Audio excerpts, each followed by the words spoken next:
Thanks again for joining us. Today I just wanted to recap what we did.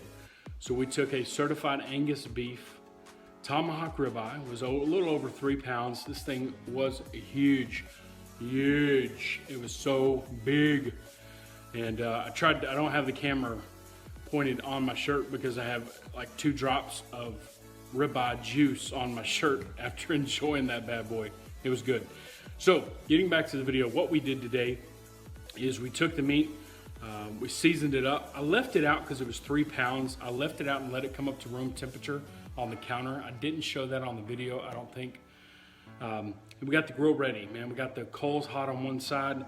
I added some wood chunks, some mesquite wood chunks. Now, if I did a smaller steak, I would have just did mesquite wood chips. But we did a bigger steak, so I wanted the chunks to make sure it would have that smoky flavor that I really like. So we put the ribeye on.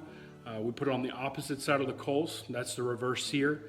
And we let it come up to a temperature of about 110, 115 on the internal temperature. And then we threw it right on top of the coals and left the lid off for a little bit so those flames would come up and hit that steak as you saw on the video. We left a picture on the video.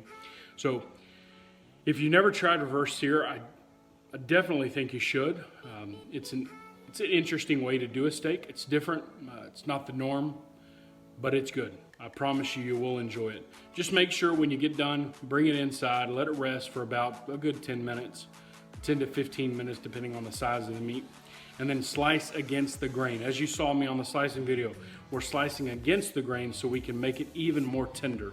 You slice with the grain, man, that stuff is gonna be tough. It's gonna be tough. So thanks again for joining. If you have a recipe you're interested in seeing us cook up for you, please send us a message at Chef's Temp or comment on this video. Also, make sure you like it. Like our video, like our Facebook page so you can be connected, and every time that we put a video out, you see it. And again, above average cooking for the average person. That's what we're trying to do here. Show you at home you can do these things too, not just at a steakhouse. Thanks again for joining us, and I appreciate you watching. You have a good evening.